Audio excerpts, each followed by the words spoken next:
because in school, we are not taught how to do much of anything.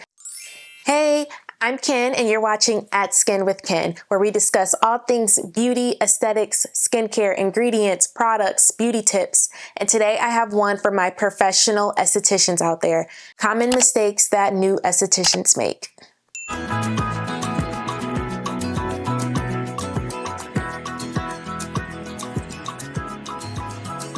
If you're new here, I'm Ken, short for Kenyatta, and I graduated Esty School in February of 2024, so I am as well a new esthetician.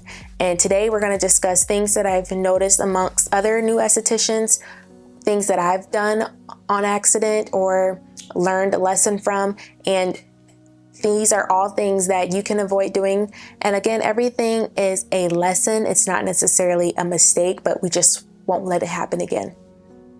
My first mistake, or the first mistake I have that most new estheticians make, is they are forgetting to take before and after pictures. Why is this important? For one, liability reasons. If a client claims that they received a scar, a bruise, a burn from you, you have after photos before they left your studio so that you can prove that they were in fact not telling the truth, or that this incident occurred after they left your room. It did not occur with you in the room. And you can take before pictures to also show the clients how their skin has improved, or how clear their skin is from the hair removal, or maybe a transformation of their eyebrows. So it's great to have to show transformations for you and the client. Also, it's great if you get their consent to post it online. And then the third reason is you can also use that for your documentations to show and to write down notes on what you want to do for their next appointment, how you can tweak this, how you can tweak that. You can also use it to help improve your skills, such as eyebrow shaping, eyelash mapping. You can use those images and edit them on a notepad, like a notes app on your iPad, to edit it to make it look different. And it is also it's great data in general. And then that fourth reason, of course, is the liability.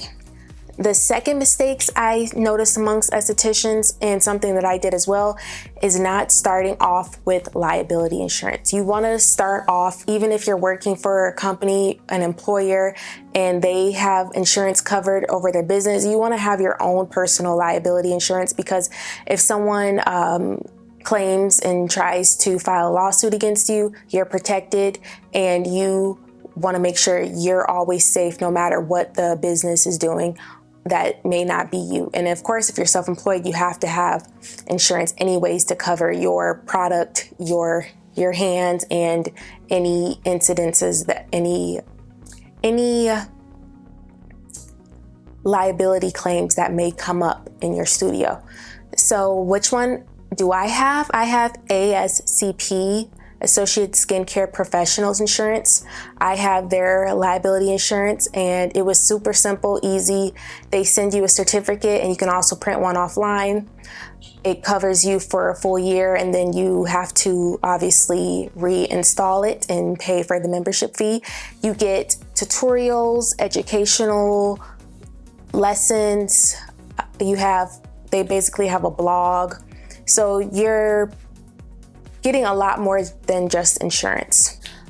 In the esthetician group that I'm in, I've heard other girls say they have Progressive Insurance and State Farm. So you can get insurance for your business basically through any popular known insurance companies.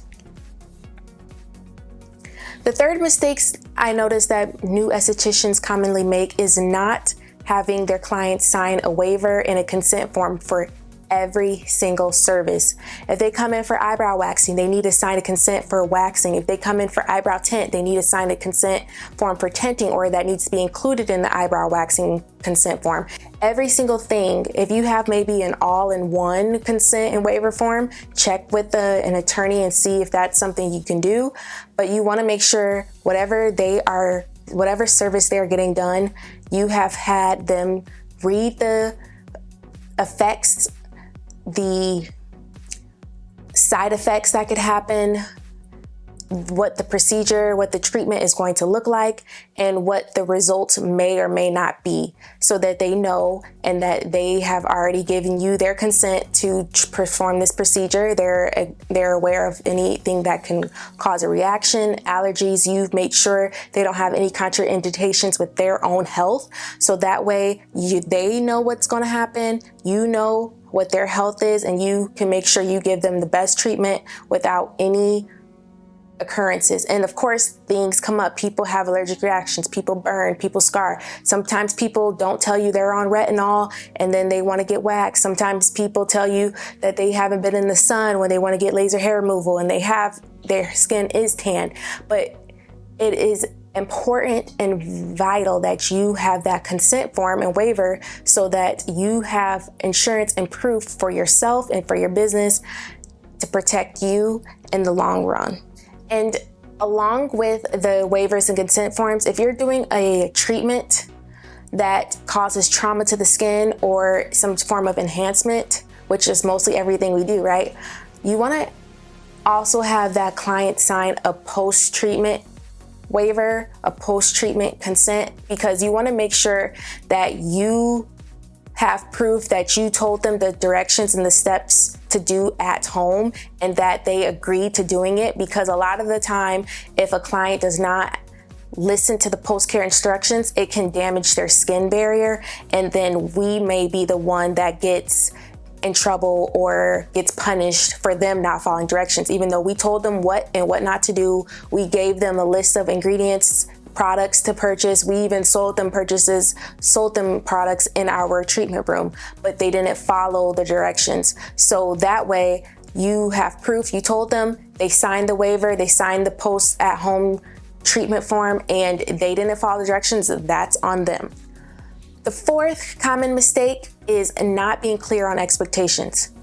Some clients may come in with only book a 1 hour facial and they have stage 2 acne, inflammation, swelling, bruising, soreness, and they're expecting for their face to be clear, hyperpigmentation free, hydrated, moisturized, clear, smooth, no marks when they leave after that one service.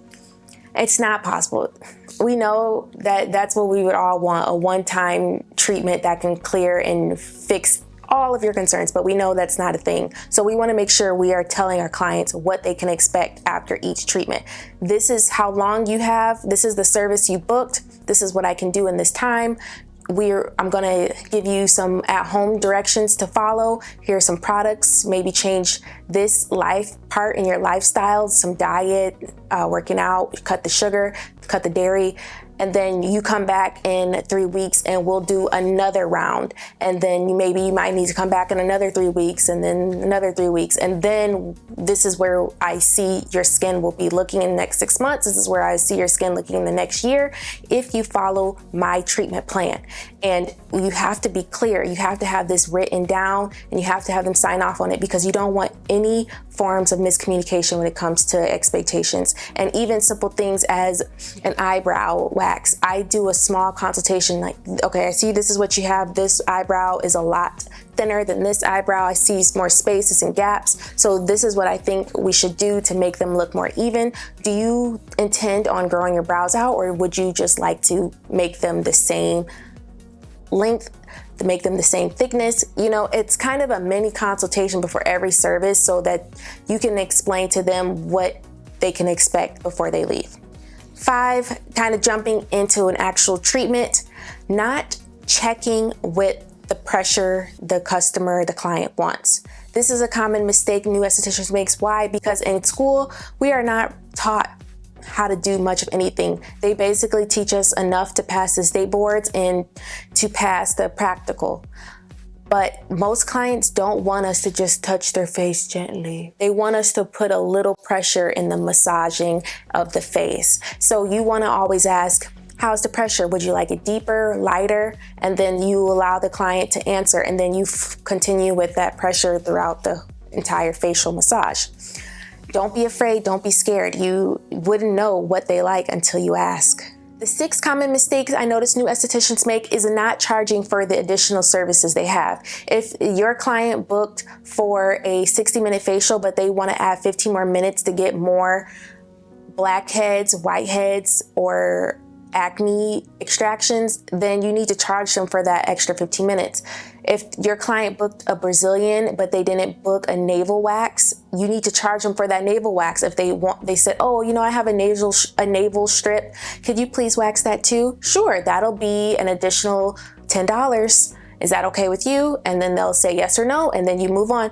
But we're not doing free services because it's our time. We're spending our time. We're spending and using our products. So you want to make sure you're charging for every service you're offering. And it's not you being stingy. It's you protecting your business. 7, this one, oh my goodness, I see this honestly every job I work. And it's not knowing the labor laws. If you are working a job, you need to know the laws so you can get what you are supposed to get out of that business, okay? This goes back to me working in retail. In certain states, you get a 30-minute, after 4 hours of working, you get a 15-minute break. I think that is a federal regulation, so I think that goes with all 50 states. After 4 hours of labor, you get a 15-minute rest. After 6 hours of labor, you get a 30-minute break. Some states don't have that per se, but the 4-hour and the 15-minute break, I believe, is a national law. So if you don't know these things, you're getting scammed out of your job because you were paid to take time off and you didn't take the time off. And why are you one of those people who don't take the time off if you know you're supposed to take a break? Why are you still working? So you're working for free. Do you not understand that? That's crazy to me. Second, if you are a 1099 employee, if you're a 1099 contractor worker, you are not a W-4 employee. You need to know the difference between how you're filing your taxes. If you are not working hourly and you are not an actual employee of the business, you are just working and using their product and you're getting commission, you don't need to be staying after for employee meetings. You're not getting paid to do that. They cannot legally keep you there because you are not their employee. You are an individual contractor. You need to know these things because a lot of these business owners, managers will try and trick you to follow rules that are not true. Some states now you cannot do a no compete clause. You can't do if you work here, you can't work for this company or any company similar for the next 2 years within 60 miles of our business. Those non-compete orders in a lot of states are no longer valid, okay? So you need to check on all of these little things. Make sure you're reading the contracts they're giving you. Make sure that it's not something that's scammy in there. If you are paying for products, you should have your own business, your own website, your own booking. You should not be going through the company. You're just using their room for your services. If you're paying commission, you should not be paying and buying any products unless you are giving them that receipt and you're getting refunded immediately for what you purchased. You guys need to know these things because you are losing money, you're wasting your time, and you are basically giving someone your work, your skills, and all of your being for free, and you don't even know. You have no idea. So please read your state laws and know the national regulation and labor laws as well. Also, I see a lot of things on Facebook when people are saying, oh, my boss is trying to make me have a dress code. No, you can't do dress code. If you are, depending on what type of employee or contractor or whatever you're filing taxes, certain things they cannot legally have you do because they are not your employer. So just keep that in mind, my estheticians.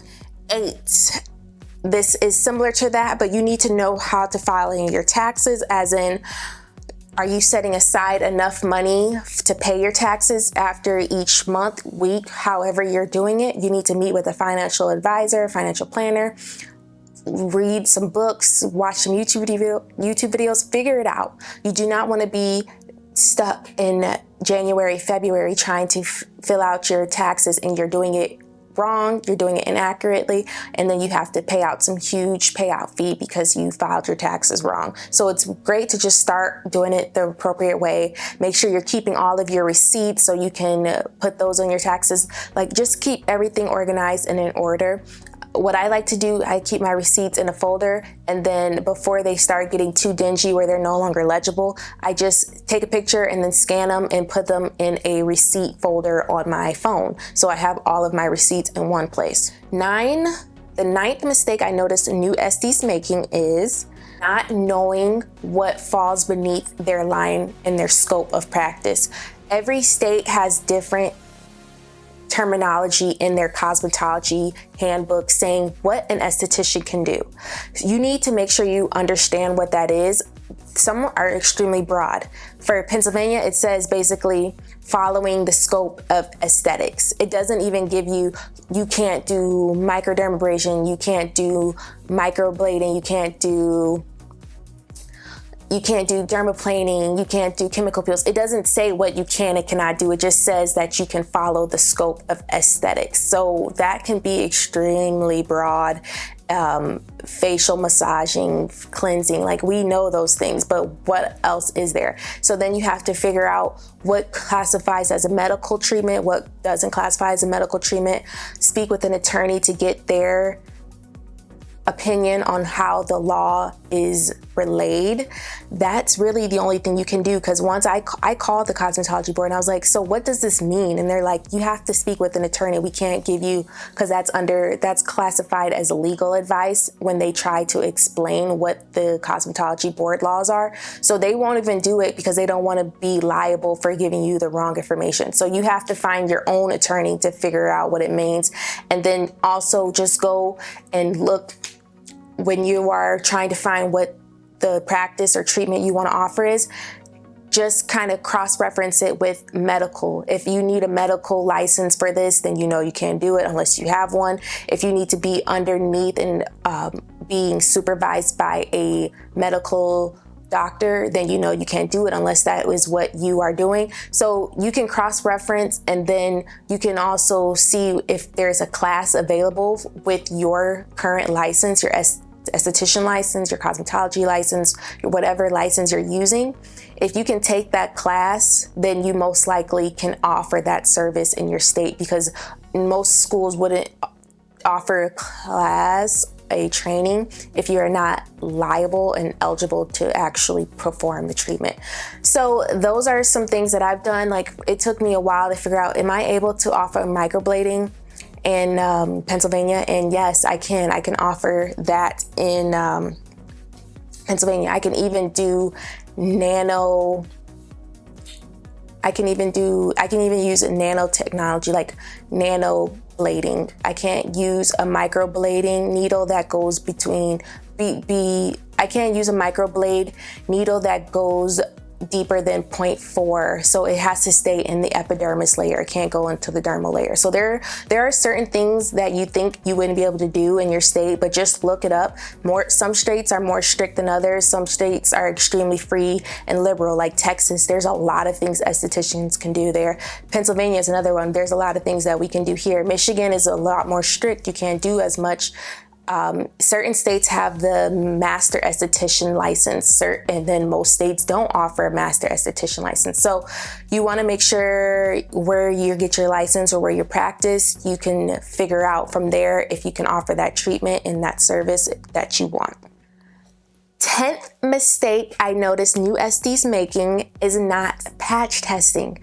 I know it's annoying, it's a hassle having your client come in between 24 to 48 hours before their treatment to get a patch test, but it's something you really want to enforce, and they can say yes or no. And then again, they're signing that waiver saying they acknowledge that the patch test is strongly advised and recommended, and that they can experience an allergic reaction if they choose not to take the patch test. And this is what can happen after, and this is what they should do if they do have a reaction.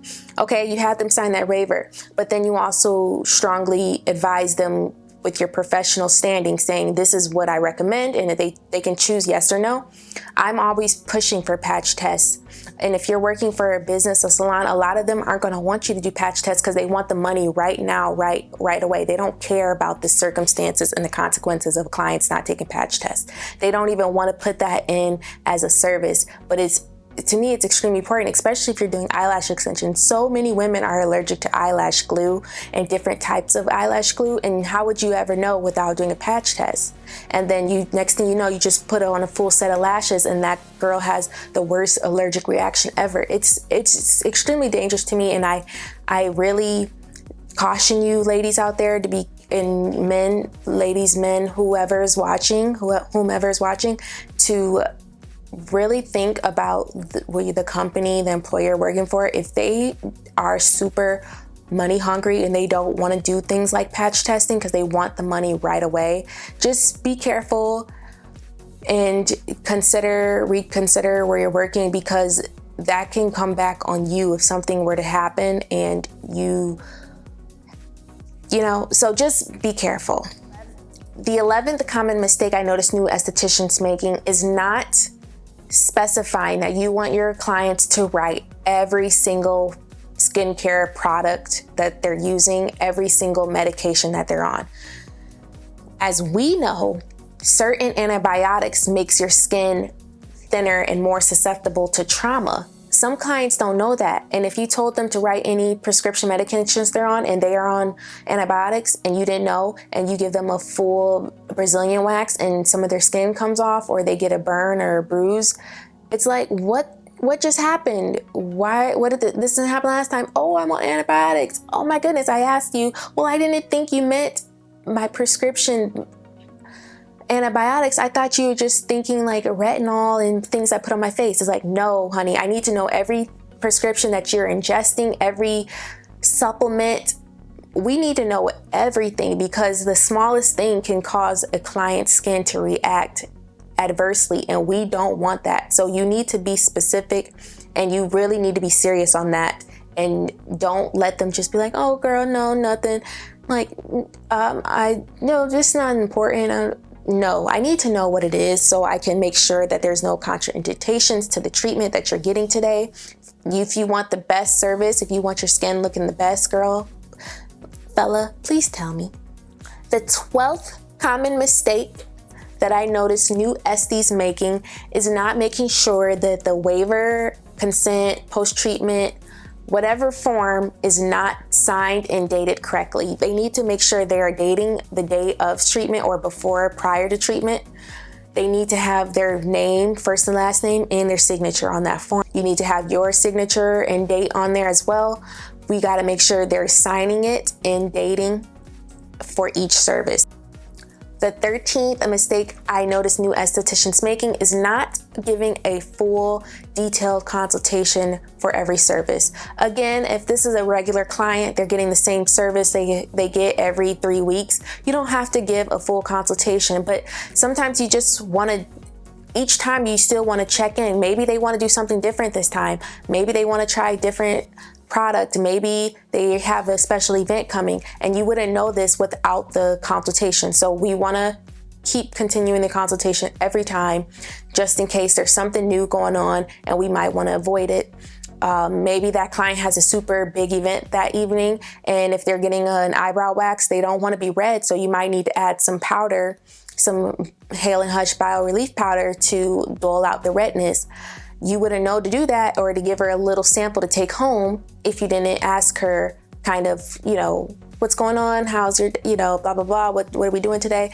That way you have all the information needed every time, so there's no oopsies and mistakes going on. The 14th common mistake I noticed new estheticians making is not knowing what the time frame is for certain ingredients to be finitoed, stopped, discontinued prior to the client's service. So, for example, certain percentages of retinol, you may need to have the client stop using them before their facial between 48 hours to 2 weeks, depending on the type of vitamin A they're using and what percentage they're using.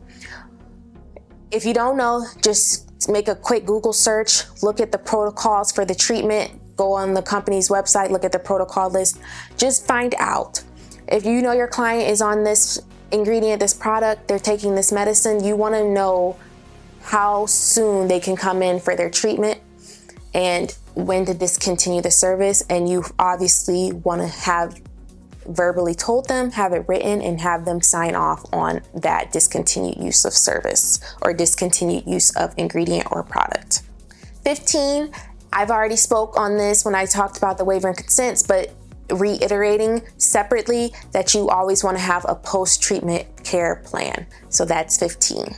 16th common mistake is accepting jobs without a trial run, a mock run, just shadowing for a couple days. I learned that mistake. Just go to the salon and say, once they say, oh, we think you would be a great fit, ask if you can come in for a shadow or a trial or see what it's like there on a day-to-day basis before you agree and stop continuingly job hunting, even though I tell y'all never to do that, especially if you're a new esthetician. Stay out in the job search field. I was always looking for a new job because you never know what's going to happen. But you want to just get a hang and a feel for the company, because we all know if you want someone to work for you, you're going to tell them all the pros, the benefits. You're going to make your spot look like the place to be, the place to work. And then you, as the new employee, coming in there like, what? This is not what we discussed. This is not what we talked about. They're already starting to change stuff up on you. Your first day at the job.